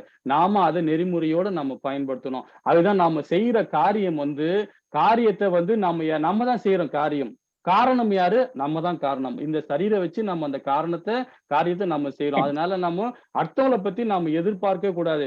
அவன் நம்ம தப்பு பண்ணிட்டானே செஞ்சுட்டானே, அது காரியம் நீ, காரணம் நீ, காரியம் நீ தான். அப்ப நாம எப்படி அடுத்தவங்களை போய் நம்ம தப்பு சொல்ல முடியும்? உன்னுடைய செயல், நீ சென்ற கர்மா தான் உன்னை வந்து அது பாதிக்குது. அதுல இருந்து நீ விலகணும்னா ஆன்மீகம் தான் முக்கியம். ஆன்மீகத்துல ஆத்ம ரூபத்துல பகவானுக்கு நம்ம பக்தியில போகணும். பகவானோட உணர்வுல இருக்கும் போது நம்ம அடுத்தவங்களை பத்தி நினைக்கவே வேண்டாம், நம்ம பாட்டு ஆன்மீகத்தை போயிட்டே இருப்போன்றதான் ரொம்ப அழகா இந்த இடத்துல சொல்றாரு. அதுலயும் இன்னொன்னு சொல்றாரு, நம்ம இதுல இருந்தா நான் எடுத்தேன் அதுல ஒரு விஷயமே, அது என்ன, உடலாலையும் சரி மனதாலையும் செயலே செய்யாதீங்க. எந்த ஒரு விஷயமே உடலால செய்யறது கண்டிப்பா சாந்தி கொடுக்கும், நிம்மதி கொடுக்கும். ஆனா அடுத்த செகண்ட் அது துன்பத்தை கொடுக்கும். மனதும் அதே மாதிரி உடலாலும் செய்யறத வந்து பாத்தீங்கன்னா அதுவும் சந்தோஷத்தை கொடுக்கும் உடலால செய்யறது. ஆனா அடுத்த செகண்டே துன்பத்தை கொடுக்கும். அதே வந்து ஆத்ம ரூபத்துல சச்சித்தானந்தம் அந்த ஆத்மாவுடைய அதோட பண்பே என்னது? ஆன்மீகம் தான் அது. அந்த இதை நீங்க யூஸ் பண்ணீங்கன்னா கண்டிப்பா நீங்க முக்தி கிடைக்கும்ன்றத ரொம்ப அழகா சொல்றாரு.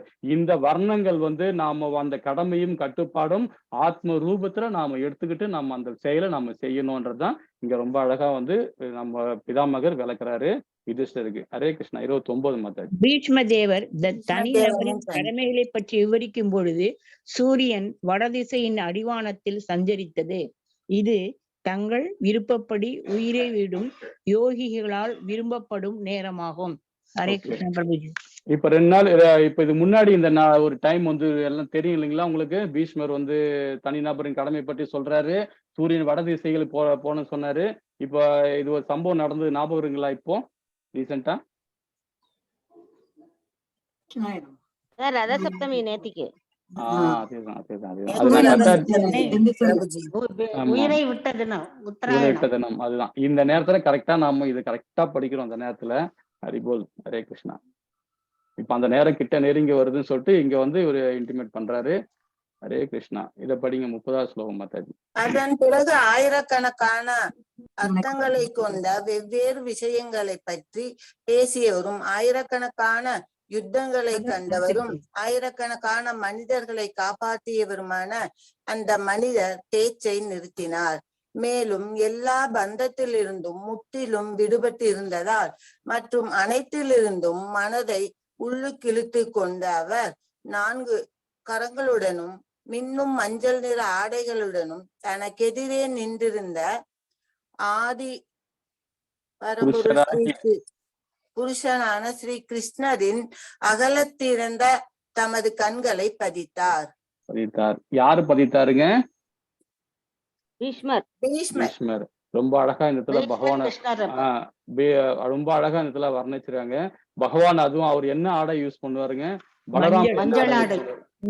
பலராம் ஐயா நீல கலர். ஏன்னா நம்ம நித்யானந்த பிரபுவும் வந்து நீல கலர் தான் யூஸ் பண்ணுவாங்க. அது எப்பவுமே நம்ம அதை நோட் பண்ணீங்க. ரொம்ப அழகா இந்த இதை சொல்றான் பாரு. அதாவது ஆயிரக்கணக்கான அர்த்தங்களை கொண்ட வெவ்வேறு விஷயங்களை பற்றி பேசியவரும் ஆயிரக்கணக்கான உத்தங்களை கண்டவருமான ஆயிரக்கணக்கான மனிதர்களை காப்பாற்றுவருமான அந்த மனிதர் பேச்சை நிறுத்தினார். மேலும் எல்லா பந்தத்திலும் முற்றிலுமாக விடுபட்டிருந்தால் மற்ற அனைத்துமே மனதை உள்கிழந்து கொண்டு அவர் 4 கரங்களுடன் மின்னும் மஞ்சள் நிற ஆடைகளுடன் தனக்கு எதிரே நின்றிருந்த ஆதிபுருஷராகிய கிருஷ்ணரின் மீது அகலத்திறந்து தனது கண்களை பதித்தார். ரொம்ப அழகான இடத்துல வந்து பகவான் வந்து இந்த இது இருக்காருன்னு சொல்லிட்டு ரொம்ப அழகா இந்த சொல்லப்படுது. ஹரே கிருஷ்ணா. 31 மாதாஜி. தூய தியான நிலையில் பகவான் தியான நிலையில் பகவான் கிருஷ்ணரை நோக்கி கொண்டிருந்த அவர் எல்லா பௌதீக அபச குணங்களில் இருந்தும் அம்பு காயங்களினால் விளைந்த எல்லா உடல் வேதனைகளிலிருந்தும் உடனே விடுதலை அடைந்தார். இவ்வாறாக அவரது புலன்களின் புறச்செயல்கள் அனைத்தும் உடனே நின்றுவிட்டன. மேலும் அவரது ஜட உடலை விடும் பொழுது எல்லா ஜீவராசிகளையும் ஆழ்வரிடம் அவர் திவ்யமான பிரார்த்தனைகளை செய்தார்.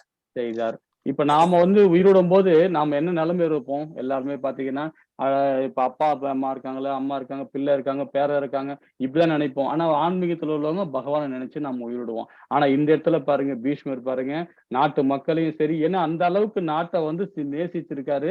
நேசித்து இல்லாம ஏன்னா சாந்தனு மகாராஜா என்ன சொன்னாரோ, அவங்க தந்தையார் என்ன சொன்னாரோ அதை அப்படியே அவங்க ஃபாலோ பண்றாரு. இப்ப இந்த இடத்துல அந்த அம்பு படுக்கையில இருந்து காயங்கள் இருந்து விடுபட்டு இருக்கிறான்றாரு. இது ஏன் வந்து ஒரு அம்பு மூலியமா அவர் படுத்துன்னு இருக்கணும், இந்த மாதிரி ஒண்ணு இருக்கணும்ன்றது இது ஏற்கனவே நம்ம படிச்சிருக்கோமான்னு ஞாபகம் இல்லையா தெரியல. இதை பத்தி ஏன் சொல்ல முடியுமா? ஏன் அம்பு இதுல படுத்துன்னு இருக்கணும் அவரு? காரணங்கள் 3 காரணங்கள் சொல்லலாம். அந்த அம்பு படுக்கை உத்தராயணத்துக்காக காத்துக்கிட்டு இருந்தாரு. இருக்கிறதுக்காக அதனாலதான் அவர் அம்பு படுக்கையில படுத்திருந்தாரு.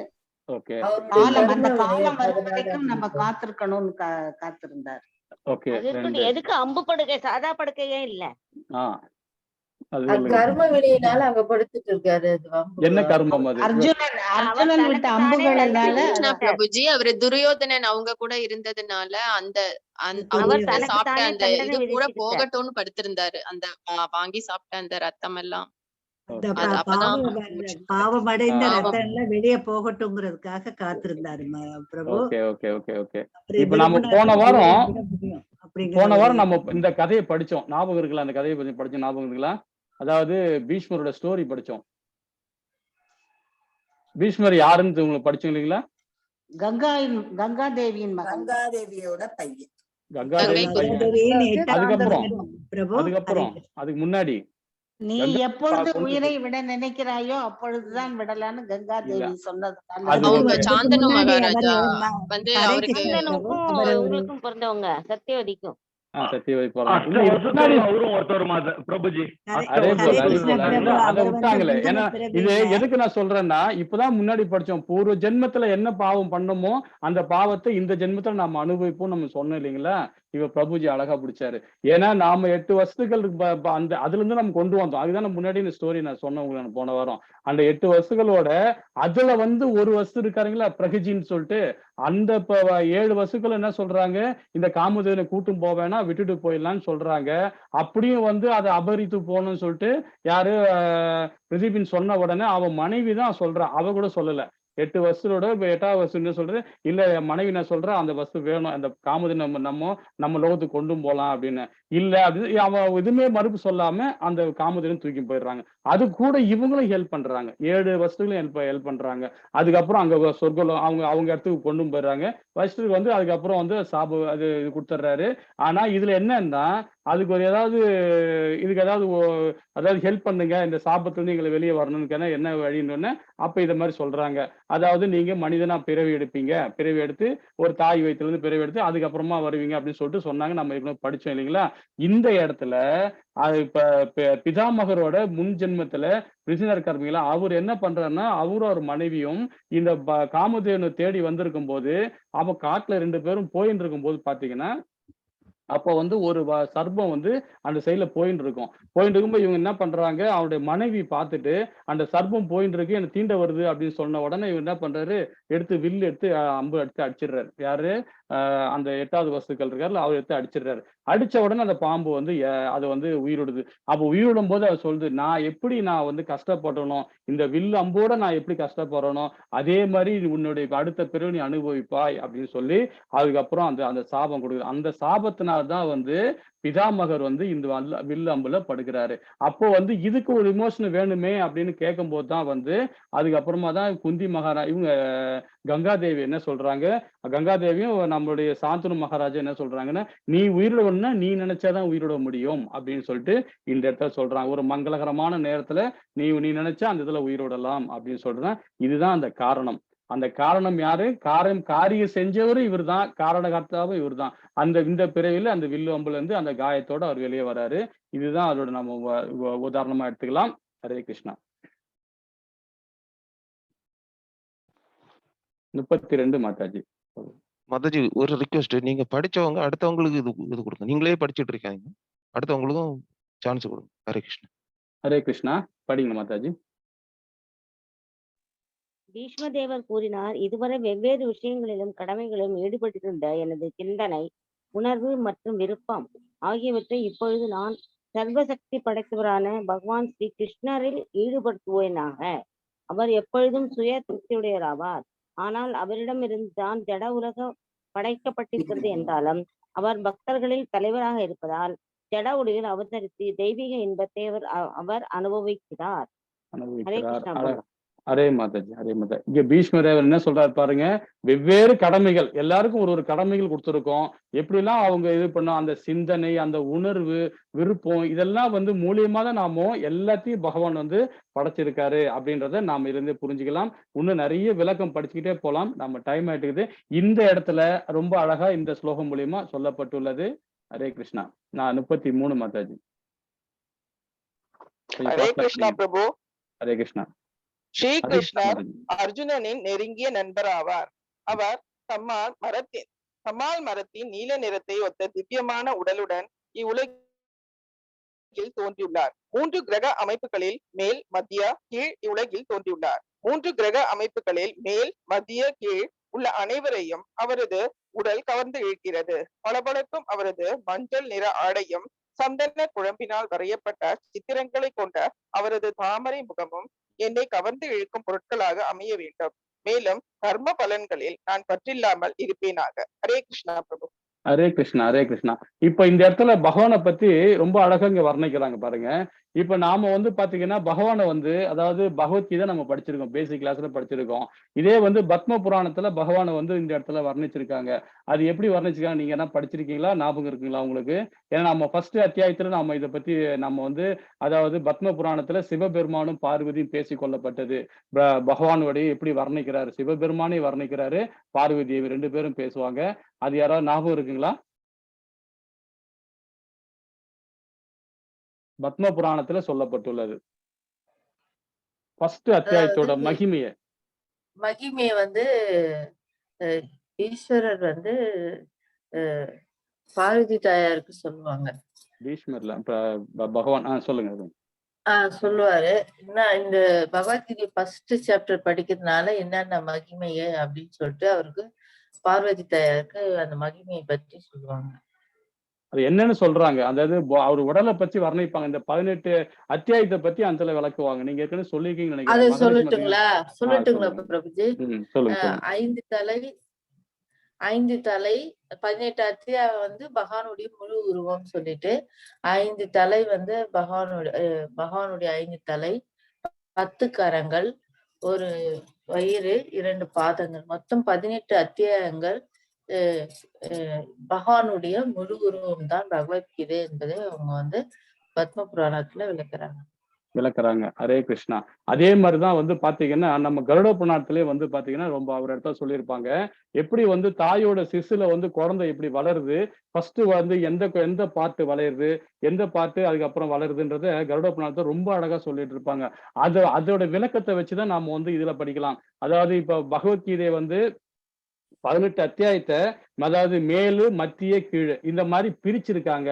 இப்ப நம்ம கர்ம யோகம் படிச்சோம், பக்தி யோகம் படிச்சோம், ஞான யோகத்தை எப்படி பிரிக்கிறோமோ அதே மாதிரி பகவானுடைய அதாவது தலையிலிருந்து பாத்தீங்கன்னா இடுப்பு வரைக்கும் வந்து 6 அத்தியாயம், இடுப்புல இருந்து அதாவது அவருடைய தோள்பட்டையில இருந்து இடுப்பு வரைக்கும் அதாவது அது வந்து பக்தி யோகம், கால்ல இருந்து இது வரைக்கும் பார்த்தோன்னா ஞான யோகம். ரொம்ப அழகா வந்து இதை பிரிச்சிருக்காங்க.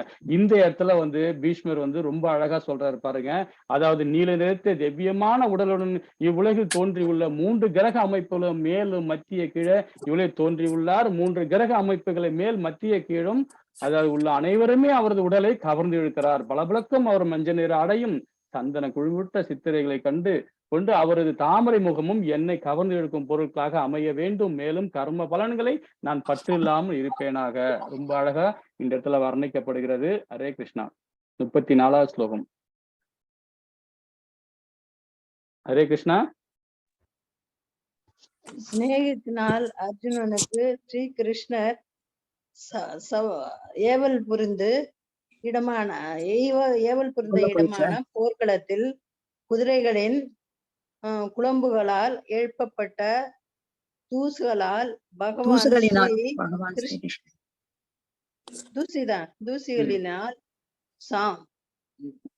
பகவான் ஸ்ரீ கிருஷ்ணரின்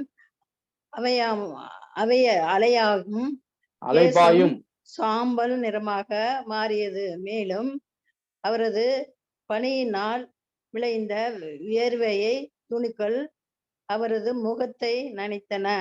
எனது சிறிய அன்புகள் தைத்த காயங்களால் அறியப்பட்ட எல்லாம் அலங்காரங்களையும் அவரது அனுபவித்த என் மனம் ஸ்ரீ கிருஷ்ணரினிடமே அழிந்து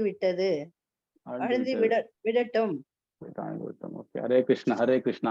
இப்போ நம்ம அந்த குருஷேத்திரம் போர் நடந்தது பாத்தீங்களா, அந்த இடத்துல இருந்து தள்ளிதான் இவர் வந்து பீஷ்மர் வந்து படுத்துட்டு இருக்காரு இல்லைங்களா. ஆனா வந்து பாத்தீங்கன்னா இன்னைக்கு வந்து ஆராய்ச்சி பண்ணிருக்காங்க வெளிநாட்டுல இருந்து எல்லாம் வந்து அந்த குருஷேத்திரம், ஏன்னா டெல்லியில இருந்து பக்கத்துல இருக்காது, அங்க போய் ஹரியானா மாவட்டத்துல தான் இருக்கு. இப்ப அந்த இடத்துல பாத்தீங்கன்னா இன்னைக்கு வந்து ஆராய்ச்சி பண்ணதுல பாத்தீங்கன்னா பல கோடி 1000 வருஷத்துக்கு முன்னாடி இந்த இடத்துல வந்து ஏவுகணை நடந்தது. அதாவது அணுக்களோட அந்த இரேடியம் அப்புறம் வந்து இந்த மாதிரி விஷயங்கள்லாம் வந்து அது உள்ள இருக்கு. அதுல கண்டுபிடிச்சி இருக்காங்க. ஏன்னா அந்த மாதிரி இடம் வந்து இப்போ அவ்வளவு வார் எத்தனை இந்த சைடுல 11 இந்த சைடுல 7 சேனைங்க எல்லாம் சேர்ந்து அந்த இடமே புரிஞ்சுக்கால எல்லாம் தூசி படிஞ்சு போயிருக்கு. அந்த அளவு அந்த இடத்துல வந்து இவர் வில்லம்புல போட்டு படுத்துட்டு இருக்காரு. அந்த எல்லா காயங்களையும் வந்து பாத்தீங்கன்னா எடுக்கும் போது பாத்தீங்கன்னா அந்த தூசி பட்டு இருந்தா கூட வந்து அது அப்படியே வந்து அவர் புண்ணு வந்து அது ஆறுது அப்படின்றத இதுல வந்து பிரபுபாதா வந்து இதெல்லாம் விளக்கம் கொடுக்குறாரு. ரொம்ப அழகா விளக்கம் கொடுக்குறாரு. பகவான் கூட என்னோட மனம் வந்து கிருஷ்ணர் தான் இருக்கணும் அப்படின்னு இந்த இடத்துல வந்து ரொம்ப அழகா தெளிவா சொல்றாரு. ஏன்னா அது ரொம்ப இது படிக்க படிக்க நம்ம இன்னும் நான் நிறைய விஷயம் தெரிஞ்சுக்கலாம். ஹரே கிருஷ்ணா. 35வது ஸ்லோகம் மாதாஜி. நான் படிக்கிறேன். பகவான் ஸ்ரீ கிருஷ்ணர் அவரது நண்பரின் உத்தரவை ஏற்று அர்ஜுனனுடைய சேனைக்கும் துரியோதனனின் சேனைக்கும் மத்தியில் தேரை ஓட்டினார். அங்கிருந்த சமயத்தில் தமது கருணை மிகுந்த பார்வையால் எதிரில் உள்ள படைப்பிரிவினரின் ஆயுளை குறைத்து விட்டார். எதிரியின் மீது பார்வையை செலுத்தியே இதை அவர் சாதித்து விட்டார். அந்த கிருஷ்ணரின் மீது என் மனம் நிலை கட்டும். ஹரே கிருஷ்ணா. ரொம்ப அழகா இந்த இடத்துல இன்னும் கூட பாருங்க 45வது ஸ்லோகம் வரைக்கும் பகவானை பத்தி தான் ரொம்ப அழகா சொல்லிட்டு இருக்காரு. பகவான் ஸ்ரீ அவரோட நண்பர் உத்தரவு வந்து ஏற்று அர்ஜுனுடைய சேனைக்கும் துரியோதனுக்கும் உள்ள சேனைக்கும் மத்தியில ஏன்னா அங்கதான் நம்ம பகவத்கீதையை நம்ம ஆரம்பிக்கிறோம். நம்ம வந்து 2 சேனைக்கு நடுவுல நிக்க வச்சு நம்ம ஆரம்பிக்கிறாரு. இதுல பாருங்க இங்க வந்து எப்படி ஒரு சஸ்பென்ஸா சொல்றாங்க பாருங்க. பகவானுடைய பார்வை பட்டதுனாலே வந்து அவன் ஆயிலே வந்து குறைந்து விட்டது அப்படின்னு இந்த இதுல புரிஞ்சுக்கலாம். இந்த அடுத்த ஸ்லோகத்துல இன்னும் சுவாரஸ்யமா இருக்கும். ஹரே கிருஷ்ணா. 36வது ஸ்லோகம். ஹரே கிருஷ்ணா. ஹரே கிருஷ்ணா. போர்க்களத்தில் தனக்கு முன் இருந்த வீரர்களையும் சேனாதிபதிகளையும் பார்வையிட்ட அர்ஜுனன் அறியாமையினம் கலக்கம் அடைந்ததாக காணப்பட்ட பொழுது பகவான் அவருக்கு ஆன்மீக அறிவை புகட்டி அவரது அறியாமையை கலைத்தார். அவரது தாமரை பாதங்கள் எப்பொழுதும் என்னை கவர்ந்து இழுக்கும் பொருளாக அமையட்டும். ஹரே கிருஷ்ணா. ஹரே கிருஷ்ணா. ஹரே கிருஷ்ணா. இங்க இடத்துல வந்து இப்படி இங்க வந்து ஏன்னா பகவத்கீதை வந்து பேசப்பட்டது யாரால பேசப்பட்டது நம்ம தெரியும் இல்லைங்களா? இதை யாரால கேட்கப்பட்டதுன்னு தெரியும். இது எங்கெங்க நம்ம பேசலாம் தெரியும். ஆனா இங்க வந்து யுதிஷ்டர் வந்து இவர் வந்து பீஷ்மர் வந்து சொல்றாரு இவன் காரணம் அர்ஜுனோட அறியாமை கலக்கம் அடைந்ததுன்னு சொல்றாரு. அது என்ன காரணம்? நம்ம பகவத்கீதையில ஃபர்ஸ்ட் அத்தியாயத்துல படிச்சிருக்கோம் இல்லைங்களா? அது என்னென்ன காரணம் ஞாபகம் இருக்குங்களா உங்களுக்கு? அது எதிர்க்க இருக்கவங்க எல்லாம் எல்லாமே ரிலேட்டிவ்ஸ். ஒரே பண்ண மாட்டேன் ஏன்னா என்னோட உறவுக்காரங்களோட சண்டை போட மாட்டேன்னு பண்றாரு. எத்தனை காரணங்கள் 3 காரணங்கள். தப்பு. 5 காரணங்கள். 5 காரணங்கள் யாரா என்னன்னு சொல்ல முடியுமா? மெயின் வந்து 5 காரணம் தான். அந்த 5 காரணங்கள் தான் அர்ஜுனுக்கு அந்த 2வது அத்தியாயத்துல நான் உடல் அல்ல அப்படின்னு ரொம்ப அழகா சொல்றாரு. அந்த ஹரே கிருஷ்ணா. இரக்கம், அப்புறம் இது வந்து இன்பமின்மை, பாவ செயல் விளைவு வரும், பாரம்பரியம் சிதைந்து விடும். ஓகே. ஹரே கிருஷ்ணா. இப்ப அந்த 5 விளக்கமே இந்த இடத்துல வந்து அழகா வந்து சொல்றாரு பாருங்க.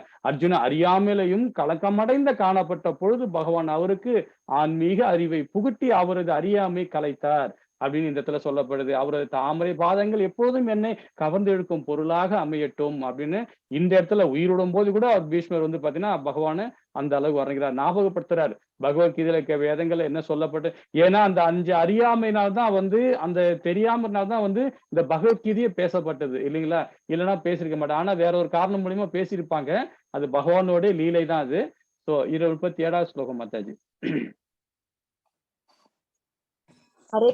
சொந்த வாக்குறுதியை மீறி என் ஆசையை நிறைவேற்றும் வகையில் தேரிலிருந்து கீழே குதித்த அவர் அதன் சக்கரத்தை கையில் எடுத்துக்கொண்டு சிங்கம் யானையை கொன்றுவிட செய்வதை போல என்னை நோக்கி விரைவாக ஓடி வந்தார்.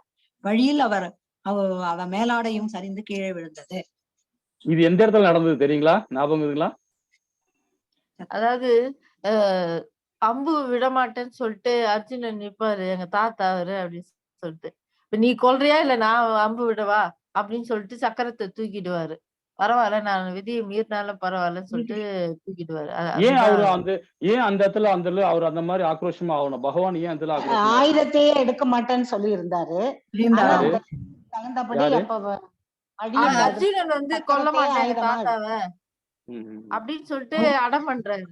நீ ஒன்னும் பண்ணவே தேவையில்ல, போ, நீ கொல்லவும் தேவையில்ல, ஒண்ணும் தேவையில்ல, கோவம் வந்துடும், எவ்வளவு சொல்லி நீ இந்த மாதிரியே பண்றிய அப்படின்னு சொல்லிட்டு. ஹரிபோல் மாதாஜி. பிரபுஜி. ஹரே கிருஷ்ணா மாதா பிரபு. அவர் வந்து அதாவது அர்ஜுனனுக்கு வந்து அந்த போர் வந்து மறந்துட்டு வேற விதமா இருக்கிறதுனால அதை அவர் நடிச்சு காட்டுற மாதிரி தான் அது கோபமா போறதெல்லாம். அதுக்கு பிறகு அவர் ஸ்டடி ஆயிடுறாரு, ஓடி போய் காலை பிடிச்சிக்கிறாரு. நீ சொன்னியே சண்டை போட மாட்டேன், ஏன் போற அப்படின்ட்டு நானே செஞ்சிடறாதுன்னு ஒத்துக்கிறாரு. அவருக்கு அந்த மூடு வர்ற மாதிரி தான் ஏறக்குறைய பார்த்தா. ஆனா அதுக்கு நிறைய காரணங்கள் இருக்கும் போது வருது. இல்ல அதுதான் பிரபு. நம்ம மெயினா வந்து உன்னிப்பா நம்ம பாக்குறது எங்கன்னா இந்த இடத்துல இந்த விஞ்ஞானம் மறைஞ்சிருக்கு. நமக்கு அந்த போதனை சொல்லி கொடுக்குறாங்க இந்த பகவத்கீதையில, இந்த மகாபாரதத்துல இந்த இடத்துல சொல்லி கொடுக்குறாங்க. ஏன்னா பீஷ்மர் வந்து பாத்தீங்கன்னா அவர் வந்து சொல்றாரு, நான் வந்து அவன் வந்து அவன் போர் பண்ண மாட்டான், என் தாத்தா அவரு என்ன மூதாதையர்னு சொல்லிட்டு அவன் போர் பண்ண மாட்டேன்றான், அம்பத்தி கீழே போடுறான் யாரு அர்ஜுனன். இவர் என்ன சொல்றாரு, நீ பண்றியா இல்ல நான் அவளை கொண்டுட்டோமான்னு அவர் கேக்குறாரு. ஏன்னா வந்து 2 பேருக்கு ஒண்ணு இவரு என்ன பண்றாரு, பீஷ்மரு கீழே குச்சிடுறாரு, இவரும் கீழே குடிச்சிடுறாரு.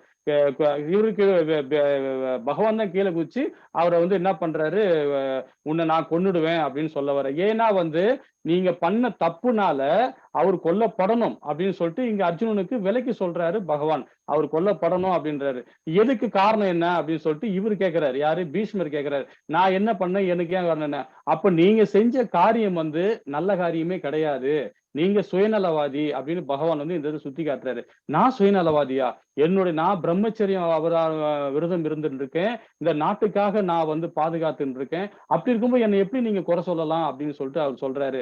நீங்க குறைன்னு மட்டும் இல்ல, நீங்க வந்து உங்களை வாழ்க்கையில செஞ்ச தப்பே பெரிய தப்பே இது. ஆனா நீங்க பிரம்மச்சாரி விரதம் இருக்கிறது அது உகந்தது, நல்லதுதான், நான் தப்பு சொல்லல.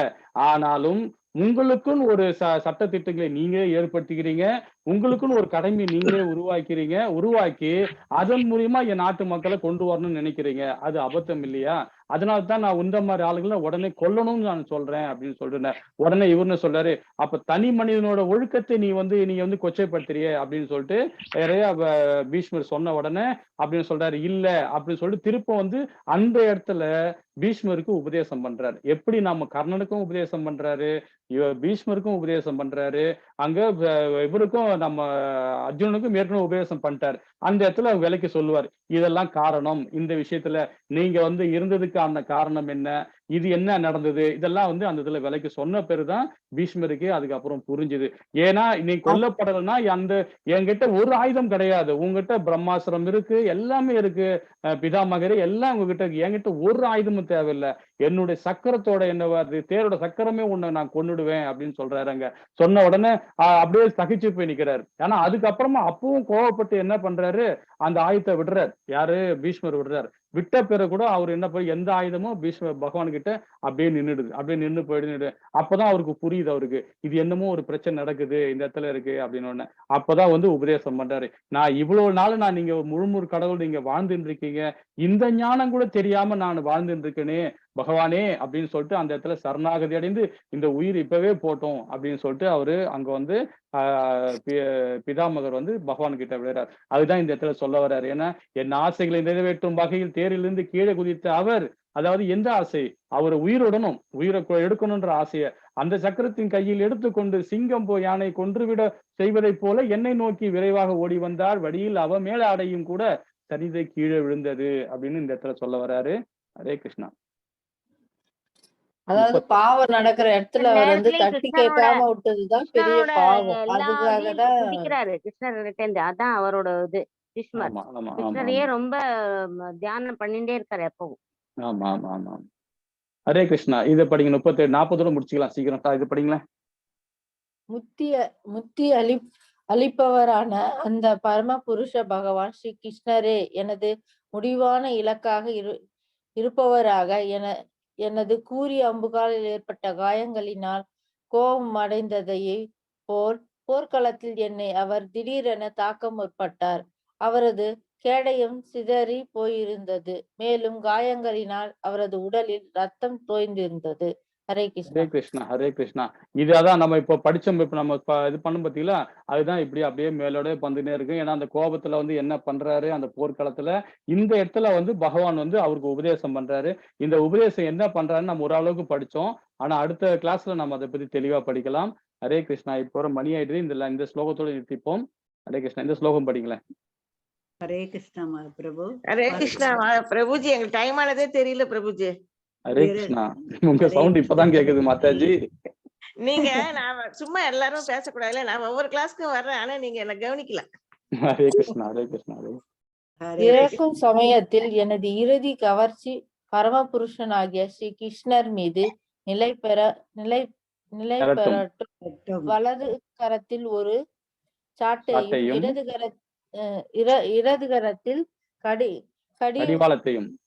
கடிவாளத்தையும் பிடித்திருந்தவாறு எல்லா வகையிலும் அர்ஜுனனின் ரதத்திற்கு பாதுகாப்பு அளிப்பதில் மிகவும் கவனமாக இருந்தவருமான அர்ஜுனனுடைய சாரதியும் மீது என் மனதைத்தான் ஒருமுனைப்படுத்தி குருஷேத்திர போர்க்களத்தில் அவரை கண்டவர்கள் மரணத்துக்கு பின் அவர்களது சுய உருவங்களை பெற்றனர். இங்க இடத்துல வந்து எப்படிலாம் வர்ணிக்கிறாங்க பாரு பகவானு. அதாவது மகாபாரத போர்ல நடந்தது கூட பாருங்க. அது சாரதியோட வேலை என்னன்னு தெரியுங்களா உங்களுக்கு? சாரதினா என்னன்னு தெரியும், யாருன்னு தெரியும்? பார்த்த சாரதி அவரு. சாரதி வந்து அவரு என்ன மாதிரி அது உத்தவர் கீதையில ரொம்ப அழகா சொல்லுவார் பகவான். ஏன்னா வந்து அந்த மகாபாரதத்துல நடந்ததெல்லாம் உத்தவர் கீதையில நீங்க படிச்சு பாருங்க. அதுல வந்து ஏதோ ஒரு ஸ்லோகம் கரெக்டா ஞாபகம் எனக்கு. அது அந்த இடத்துல சொல்லுவாரு, நான் அடி வாங்கினேன், ஜாட்டையில அடி வாங்கினேன், காலால 8 வச்சான் அர்ஜுனன், இந்த மாதிரிலாம் சொல்லி கஷ்டப்படுவாரு. கஷ்டப்படுத்தல, ரொம்ப ஆனந்தமா சொல்லுவாரு உத்தவர்கிட்ட. என்ன நீ அடி வாங்கின, என்ன கிருஷ்ணா சொல்ற? ஆமா, அர்ஜுனன் அந்த போர்க்களத்துல நிக்கும் போது வலது காலில் 8 உதைப்பான், இடது காலில் 8 உதைப்பான், நடு முதலிய 8 உதைப்பான், ஜாட்டியால டக்குன்னு அடிப்பான், வில்லுல குத்துவான் என்ன பின்னாடி. நான் அதெல்லாம் கூட தாங்கிக்கிட்டு, ஏன் என்னுடைய பக்தர்கள் அதர்மம் அதிகமாகி போச்சு, தர்மத்தை காக்கணுன்றதுக்காக இந்த கால் உதையெல்லாம் வாங்கி வில்லம்பெல்லாம் குத்தி நான் ஜாட்டியாலே அடி வாங்கினேன். அடி வாங்கி கூட நான் வந்து இந்த அதர்மத்தை வடிக்கணுன்றதுதான் வீராப்பா இருந்தேன். அப்போ பகவானுடைய செயல் எப்படிப்பட்ட செயல் பாருங்க. அந்த உத்தவர் கீதையில ரொம்ப அழகா பகவான் இருப்பாரு. அந்த பார்த்த சாரியா எப்படி இருந்துக்காரு பாருங்க. ஹரே கிருஷ்ணா, ஹரே கிருஷ்ணா. அத மாதிரி நிறைய விஷயங்கள் பண்ணியிருக்காரு பகவான். அந்த உத்தவர் கீதையில ரொம்ப அழகா பகவான் வந்து அதுல வர்ணிச்சிருப்பாரு. அதுல ஹரே கிருஷ்ணா. இதோட நிறுத்திப்போம். வாஞ்ச கல்பதராய கிருப சிந்து ஏவச 14 பாவனிய வைஷ்ணவியோ நமோ நமக. ஜெய் ஸ்ரீ கிருஷ்ண சைத்தன்ய பிரபு நித்யானந்தா ஸ்ரீ அத்வைத கதாதார ஸ்ரீவாசாதி கௌர பக்தர் இருந்த. ஹரே கிருஷ்ணா, ஹரே கிருஷ்ணா, கிருஷ்ண கிருஷ்ண ஹரிஹரி, ஹரே ராம ராம ராம ஹரிஹரி. ஓம் சச்சி. ஹரே கிருஷ்ணா. இதோட முடிச்சிடலாம். அடுத்த நம்ம 40வது ஸ்லோகத்துல